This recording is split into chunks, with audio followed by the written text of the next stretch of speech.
Doctor P Zareen എന്തു പറഞ്ഞാലും ഞങ്ങൾ തടയും എന്നതാണ് വി ഡി സതീശന്റെ കാര്യം. രാഷ്ട്രീയമായൊക്കെ നമുക്കതൊരു പരിധിവരെ മനസ്സിലാക്കാം. പക്ഷേ ഇതാ നോക്കൂ, ഇന്നിപ്പോൾ ക്ഷേമ പെൻഷൻ ഉയർത്തുമെന്നൊരു വാർത്തയ്ക്ക് പിന്നാലെ വിഭ്രാന്തി എന്ന് അതിനെ ആക്ഷേപിക്കുന്നു. മുൻപ് KC വേണുഗോപാൽ ആ നിലയിൽ കൈക്കൂലി എന്നൊക്കെ പറഞ്ഞിട്ടുള്ളത് നമ്മൾ കേട്ടിട്ടുള്ളതാണ്. പക്ഷേ പലപ്പോഴും നമ്മൾ കാണുന്നത് കേൾക്കുന്നതൊക്കെ വി ഡി സതീശൻ ഇതാ കോൺഗ്രസിനെ മുഴുവനായും അങ്ങ് വിഴുങ്ങുന്നു എന്നുള്ളതാണ്. ഗ്രൂപ്പ് രാഷ്ട്രീയം അവസാനിപ്പിക്കുമെന്ന് പറഞ്ഞ് വന്ന ആളുകൾ സ്വയം ഓരോ ഗ്രൂപ്പായി അങ്ങ് മാറുകയാണ്.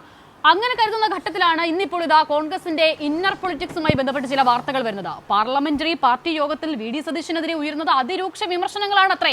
സതീശന്റേത് ധാർഷ്ട്യം, കാര്യം പറയുമ്പോൾ സതീശൻ ധാർഷ്ട്യം കാണിക്കുന്നുവെന്ന് നേതാക്കൾ ഒന്നാകെ MLA മാരൊക്കെ പരാതിപ്പെടുന്നു എന്ന് പറയുമ്പോൾ നമ്മൾ ഇന്ന് വി ഡി സതീശന്റേതായി കാണുന്ന നിലപാടുകൾ, അദ്ദേഹം ഞങ്ങൾ എന്നാണ് പറയുന്നത്, ആ ഞങ്ങൾ എന്ന വരികൾക്കിടയിലൂടെ ഞാൻ എന്ന് മാത്രമല്ലേ നമ്മളൊക്കെ വായിക്കേണ്ടത്?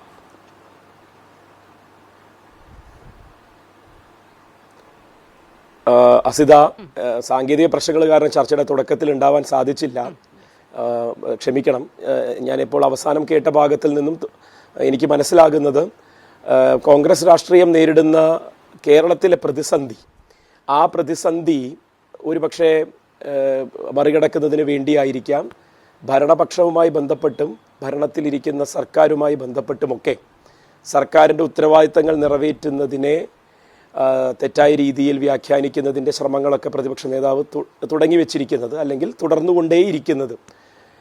ഞാൻ ഈ ചർച്ച കേവലം പ്രതിപക്ഷ നേതാവ് എന്ന് പറയുന്ന ആ സ്ഥാനത്തിരിക്കുന്ന ആളിലേക്ക് ചുരുക്കാൻ ആഗ്രഹിക്കുന്നില്ല. നേരെ മറിച്ച് ശ്രീ ലാൽ സംസാരിച്ച ചില വിഷയങ്ങളെ മുൻനിർത്തിക്കൊണ്ട് തന്നെ എങ്ങനെയാണ് കോൺഗ്രസ് ഈ നാടിൻ്റെ ഒരു ശാപമായി തീരുന്നത് എന്നും ആ ശാപത്തിൽ നിന്ന് നമുക്ക് എങ്ങനെയാണ് ഈ നാട് വീണു പോകാതിരിക്കാൻ, ആ ശാപത്തിലേക്ക് അല്ലെങ്കിൽ ആ ശാപം സ്വയം തലയിലെടുത്ത് വെക്കാതിരിക്കാൻ എങ്ങനെയാണ് അതിൻ്റെ പ്രതിരോധം CPM എന്നുള്ള പ്രസ്ഥാനവും LDF എന്നുള്ള മുന്നണിയും സർക്കാരിൻ്റെ ഉത്തരവാദിത്തങ്ങൾ ഇരുന്നുകൊണ്ട് തിരഞ്ഞെടുക്കപ്പെട്ട സർക്കാരും ചെയ്യേണ്ടത് എന്നുള്ളതുമാണ് കഴിഞ്ഞ 9.5 കൊല്ലമായിട്ടും നമ്മൾ കണ്ടുകൊണ്ടിരിക്കുന്നത്. അടുത്ത 6 മാസവും അത് തന്നെ കാണേണ്ടി വരും.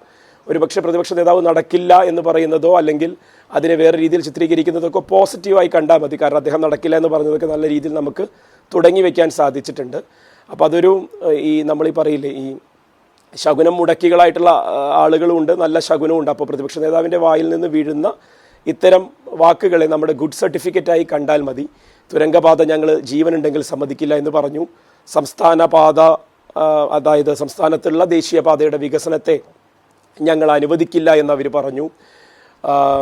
ഇടമൺ കൊച്ചി പവർ കോറിഡോറിനെ പറ്റിയാവട്ടെ, ഗെയിൽ പൈപ്പ് ലൈനിനെ പറ്റിയാവട്ടെ, ചെറുതും വലുതുമായ ജനങ്ങൾക്കിടയിലേക്ക് ജനങ്ങളുടെ ജീവിത പ്രശ്നങ്ങളും തൊട്ടടുത്ത തലമുറയ്ക്ക് വേണ്ടുന്നതിനെ മുൻകൂട്ടി കണ്ടുകൊണ്ടുള്ള ഇൻഫ്രാസ്ട്രക്ചർ ഡെവലപ്മെൻറ്റും ഒക്കെ ഏറ്റെടുക്കുമ്പോൾ ഇവരുടെ സർട്ടിഫിക്കറ്റ് വാങ്ങിയിട്ടേ ചെയ്യാവൂ എന്നുള്ള ഒരു രീതിയിൽ പറയുന്നത്, അതിനെയാണ് അദ്ദേഹം പ്രതിപക്ഷത്തിൻ്റെ ഉത്തരവാദിത്തം എന്ന് പറയുന്നത് എന്നാണ് ഞാൻ മനസ്സിലാക്കുന്നത്.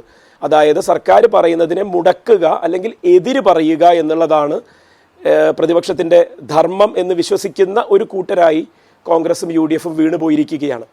അവർക്ക് അവരുടെ ഉള്ളിലെ തന്നെ പ്രശ്നങ്ങൾക്കുള്ള പരിഹാരം കാണാൻ സാധിക്കാത്തത് കേരളം ചർച്ച ചെയ്തുകൊണ്ടിരിക്കുകയാണ്. 2 ഉദാഹരണങ്ങൾ നമുക്ക് വേണമെങ്കിൽ പറയാം. അതായത് ഒന്ന്, യൂത്ത് കോൺഗ്രസിൻ്റെ അധ്യക്ഷ സ്ഥാനത്തേക്ക് ഏകദേശം 7 ആഴ്ചകളായി ഒരാളെ കണ്ടെത്താൻ അവർക്ക് സാധിച്ചിട്ടില്ല. അതിന് നടക്കുന്ന ചർച്ചകൾ തന്നെ 3-4 വിഭാഗങ്ങളായി അവർ പിരിഞ്ഞ് ചർച്ച ചെയ്യുന്നു.